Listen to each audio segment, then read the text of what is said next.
Hi everyone, thank you for joining me today. So today we're going to follow the mysterious footsteps of witches in Jewish tradition. Are you ready? Let's begin.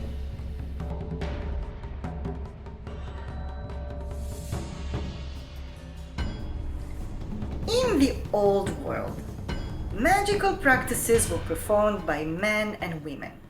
Many of the times, if you wanted some kind of magical act, you would go and ask it from the priest or the priestess in the temple that would perform all the other religious rituals. But at some point, religion and magic are starting to separate, and more than that, there's a difference in the way that you're treating a man who's doing some kind of acts that are supernatural, and you are referring or treating women that are doing those things in a completely different way. In the old world, if a man would do something supernatural, he would be a magician or a wizard. A woman would be a witch. In Jewish tradition, all forms of witchcraft should be prohibited. They're not allowed. If you're trying to guess the future through the movement of the clouds in the sky or maybe the changes in the weather, if you are trying to guess the future maybe by casting some spells or trying to alter the reality, but things are never that simple. Because when men are committing those acts, it is fine. When women are doing them, it's something else. We are starting to meet the stories of those women all the way back in the biblical days. One of the most famous stories about a witch is the necromancer from the cave in a place called Endor. Shaul, the king, he is going to this cave when he is about to fight a very important battle, and he seeks her advice. He's asking her to speak with the most important prophet in Israeli history up until this point. The problem is this prophet is no longer in the world of the living. Now, one of the most known things that Saul did was actually to fight all of the necromancers and the witches. And when he arrives in this cave in the beginning, she is very, very suspicious. She's not willing to talk to him. But he convinces her and she lets him in. Now, it is not surprised that she lives in a cave. In the old world, caves were something that was considered to be some kind of a metaphor to a woman's womb, something very feminine, the womb of the goddess. So it makes sense that a woman that is connected to natural elements and trying to perform some ritual and acts would live in a cave. Also, archaeologists today say that some form of necromancy back in the day would be digging a little hole, a small hole next to a grave, believing that from this hole in the ground the spirit of the dead will talk to you. After that, you had to cover them up because you don't want them wandering around. And she helps Saul, although the fact that he went to her considered to be act of great despair. A few years ago, in an archaeological excavation in Israel, they found a cave called Chilazon, the cave of the snail, and they found the skeleton of a woman. She was surrounded by many gifts that probably the members of the community gave to her. And apparently she was a shaman. She was a shamanic woman, and the community believed in her power, in life after them. And in order for her to protect them and help them, they brought her gifts. So maybe the biblical stories has roots in costumes that were known in the area. Another interesting woman in the Bible is Zipporah, the wife of Moses. There's a story in the Bible, a very weird one, of her performing some kind of ritualistic acts that are protecting their son, Moses, and herself from a very weird meeting with God in the desert. Researchers today say that maybe this fragment of the story is actually an echo of what ancient priestesses would do to protect their people. Around 2000 years ago, the sages that were then the leaders of the communities said and wrote that if you're walking by yourself in a path and there are two women sitting from two sides of the road, they must be doing some kind of a witchcraft act or ritual between the two of them. So you either walk fast or don't pass there at all. Perhaps this is an echo of the fear that they had from women that are acting in a way which is untraditional back in the day, such as walking in the field by yourself or not needing the protection of men, maybe even walking farther from the community, something that women that could heal would probably do, because if you need some kind of herbs that will help you heal, you're going to the field, so you need to go out there and you need to do those things in order to help your people. We also hear the story of a man called Yanai. He stays in some kind of like a night hotel back in the day, and he's asking the lady that is in charge of the place to bring him dinner. When she serves him the food, he smells something weird and he suspects that there is magical witchcraft in the food. He calls her, they're arguing, making long story short, she is a witch, and then he is doing something supernatural and turning her into a donkey or a horse. He's actually using her to get to the closest market, and then a friend of hers, which is also a witch, doing something, and she is turning to a woman again, and then you see a man on the shoulders of a woman. Now, this is interesting because when she did something which is supernatural, it was not right. When a man did it, it was fine. He is a righteous man for proving the witch that he can do it better. When men cast spells, it was fine. When women cast spells, it was forbidden. When women danced under the stars like Naama, which we talked about, it was so forbidden that they became demonesses. There's another complicated story, I'm saying this in advance, about a local ruler that actually sent his warriors to kill 70 witches in a cave.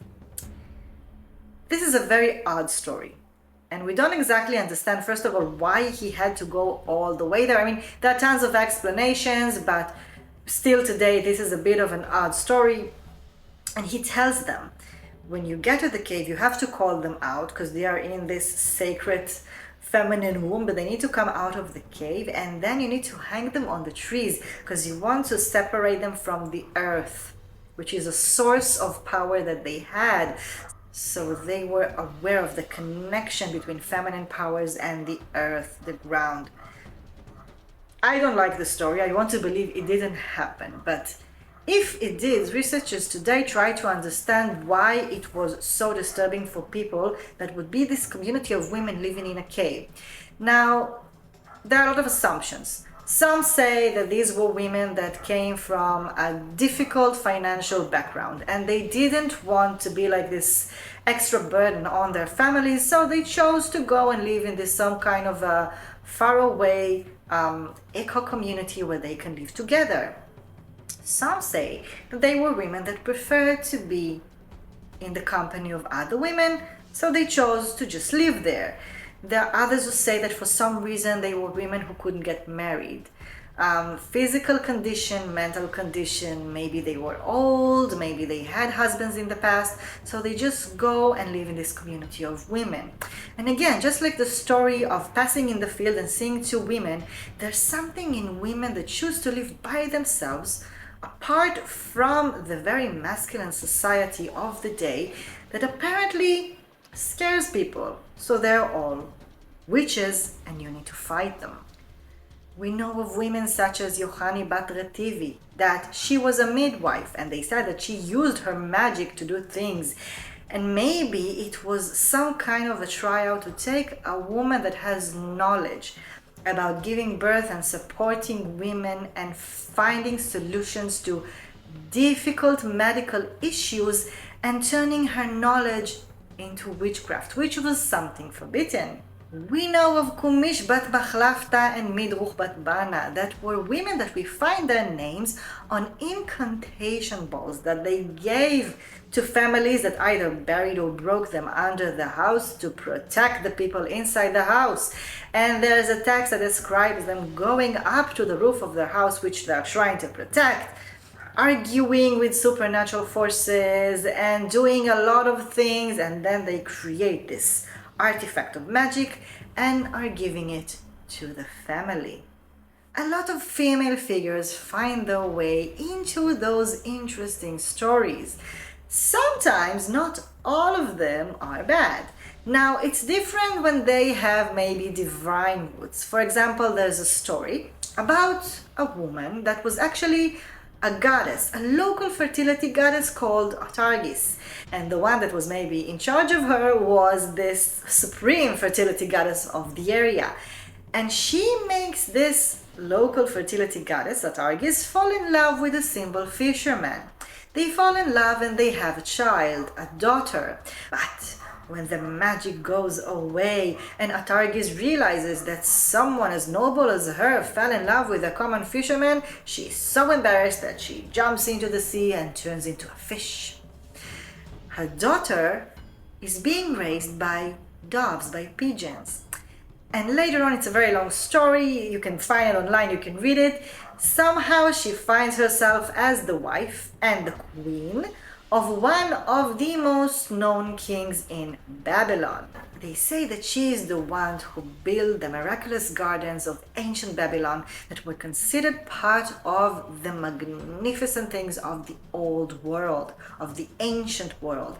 And there were temples where they worshipped her with the symbols of fish and pigeons, doves, a reminder of her sources, of her origins, of her mother who turned into the water and turned into a fish, and her father that was a fisherman, and the doves, the pigeons who raised her. We also know that doves was something very common in those areas when they worshipped goddesses of love. The name of this character is Semiramis, and we know that sometimes when you have legends about this character, this figure, especially if she is a woman, maybe there's some kind of an ancient memory of a strong female leader, a woman, who led the community through crisis and helped them. And those legends are created around her because the great memory and the strong memory of the things that she did, and also they are meant to glorify her. Perhaps we shall end this with a story of a woman called Rachel Werbmacher. Rachel Werbmacher, that was her name, and she was born in the 19th century in the area of Ukraine. She was a woman that did miracles. She was considered to be a healer, and she wanted to learn and to study. She wanted to learn and to study Jewish mysticism and the Torah. She wanted to dedicate her life to this and to help others. She even had this place, this room, where she studied all the time. But the religious leaders that were men did not like the fact that there's a woman who's trying to commit the same thing that a man is doing. And they gave her a really hard time. One of the decisions that she did that were completely unacceptable at the time was that she didn't want to get married. They pretty much, so the stories say, forced her to marry. And although they say she never even came close to her husband, they wanted to do it in order to harm her status as a very important woman that people look up to, and they seek her out to help them.